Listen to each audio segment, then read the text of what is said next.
Hello everyone, my name is Bente and today I'm answering fitness related client questions in the topics of training, nutrition, enhancements, and blood work analysis.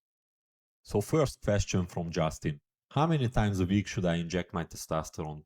Overall, I think you need to minimum inject twice a week to keep steady serum concentrations. But overall, the more often you are doing it, is the better. It's already proven on blood work that you will get more steady testosterone and estradiol concentrations if you are doing daily injections. Although, according to my personal experience, you will not really feel significantly different even if you inject daily.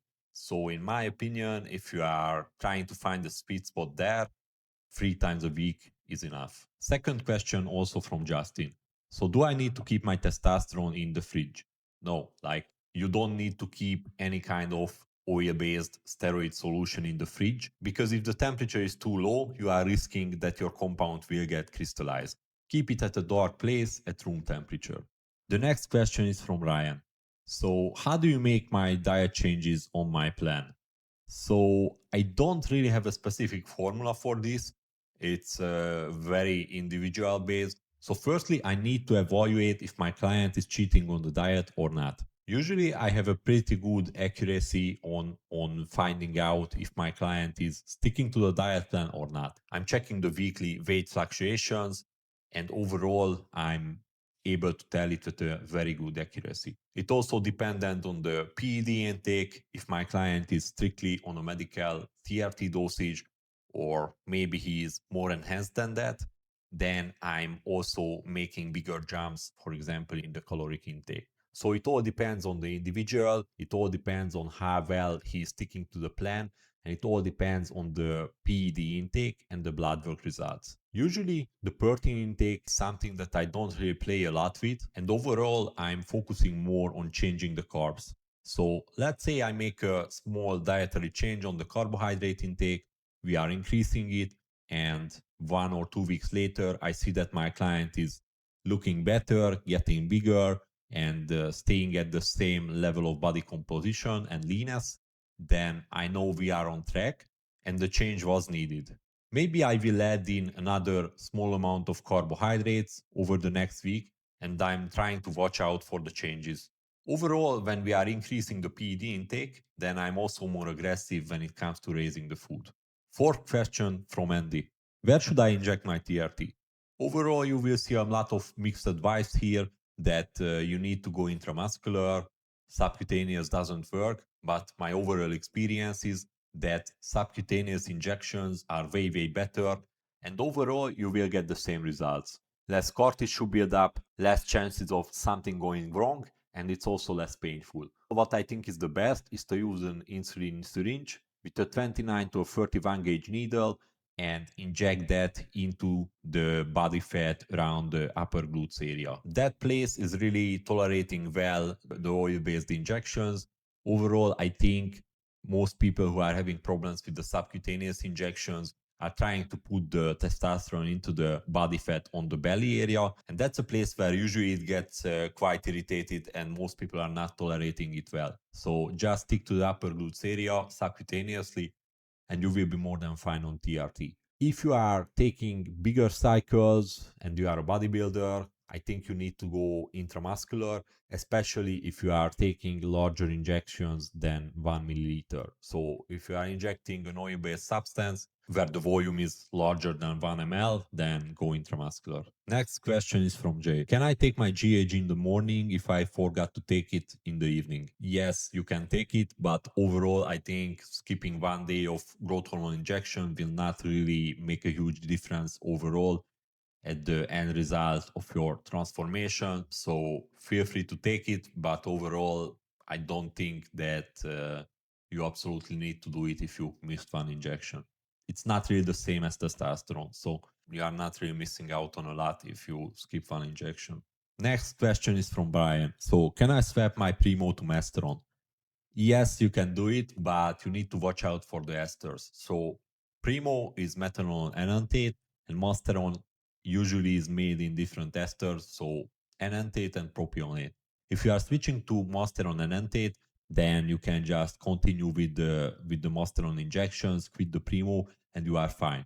If you will be switching to propionate, then I would recommend to stop the Primobolan injections for 5, 6, 7 days, and then add in the Masteron propionate at a lower dosage than what you would be doing initially for that week, and then raise the dosage to the desired level over the course of a 2 week period. So raise it continually until you reach the desired dosage. And you need to do this because if you just quit the Primobolan and you start to take the Masteron propionate instantly at the same dosage that you initially plan to, then you will have a big jump in serum concentrations of these different anabolics, and you will get a big jump for like 2, 3 weeks, and then you will feel a dip. So if you want to avoid that, then you need to do it in a similar way how I laid out. Next question.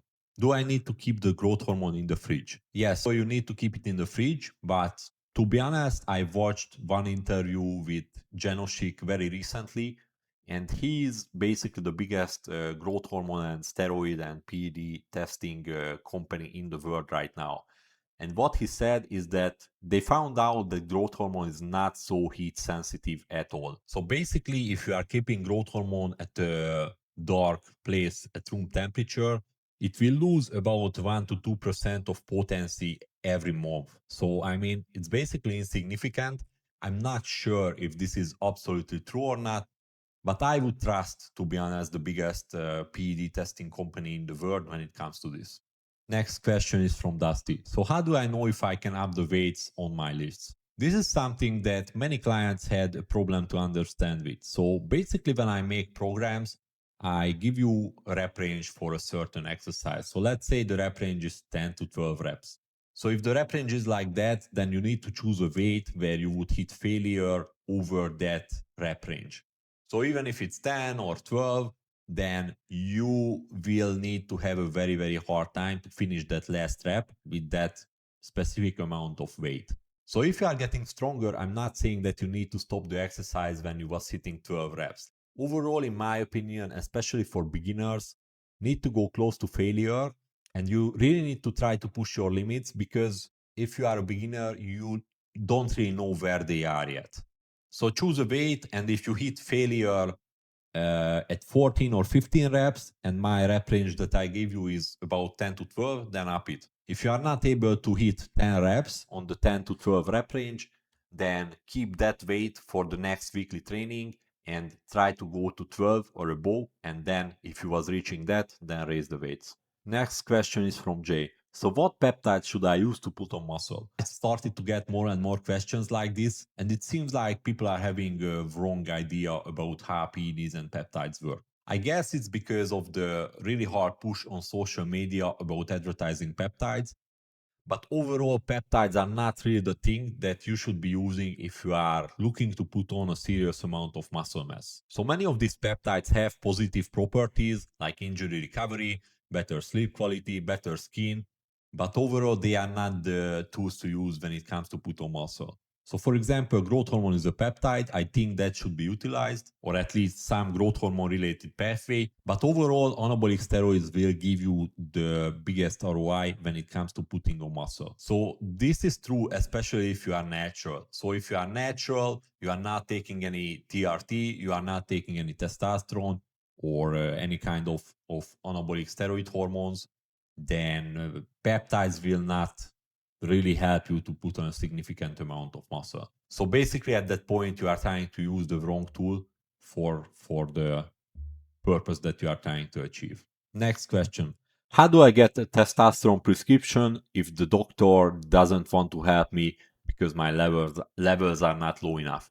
I had this situation with some of my clients, and to be honest, you have a couple of ways to do it. So, firstly, you can go to another clinic where the doctor knows better than this previous one. And overall, I think you really need to complain about how you feel. So you need to list the typical low testosterone symptoms to your doctor: depression, no sex drive, zero erections, no ability to put on muscle, and all of those things. You also should do a very detailed testing, and you should check your SHBG.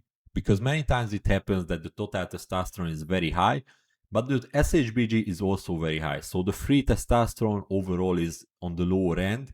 And if that's the case and the doctor is knowledgeable, I think he will prescribe you TRT. If he still says no, I think then you have two ways to do it. So one way would be to use some kind of SARM to crash the testosterone levels. So we know that basically SARMs are very similar compounds as steroids, and some of them are very suppressive when it comes to natural testosterone levels. So if you want to do it in the most legal way, I think you should get some SARMs, you should take them at high dosages for like 3-4 weeks and take a blood test at the middle of it.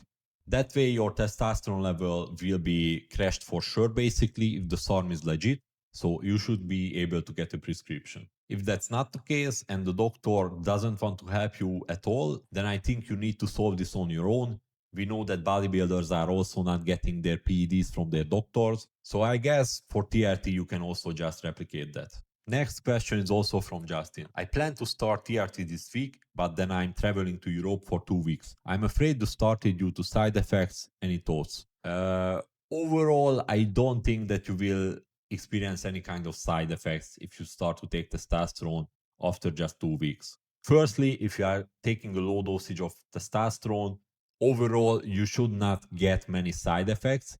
But even if you are the kind of person who will experience side effects on just a low dosage of testosterone, I think you will not get any of that in 2 weeks.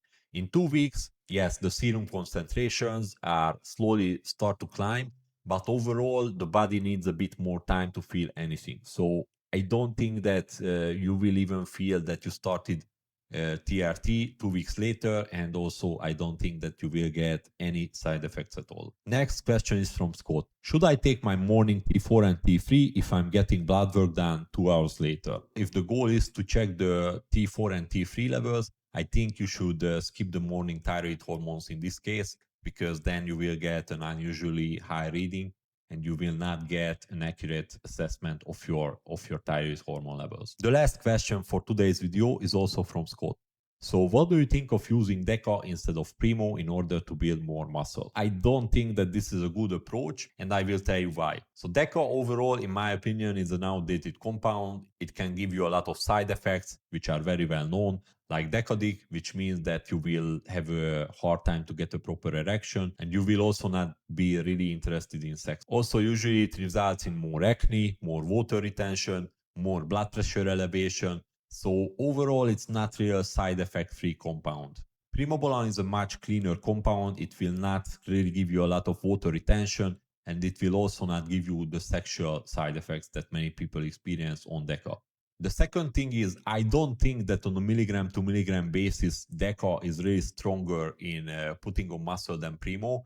I think most people are just saying that because deca holds more water. So overall, if you take an X amount of nandrolone and you take an X amount of Primo, you will gain more weight on deca, but it doesn't mean that it's actual muscle tissue that will stick on your body. I personally know many IFBB pros, and I've seen the cycles of many of them, and like basically none of them are using deca anymore. What these guys are doing behind the scenes are usually high dosage of testosterone, primobolan, and growth hormone. These are the bread and butter of their cycles, and they are not really using deca anymore because of the exact reasons as I said. Also, even if it would be true that deca is building more muscle on a certain dosage, you can also just take more of the side effect free compound. So if you are getting a certain amount of muscle gains on, let's say, 300 milligrams of deca, you can easily just take 400-500 from the Primo, and I think you will get very similar results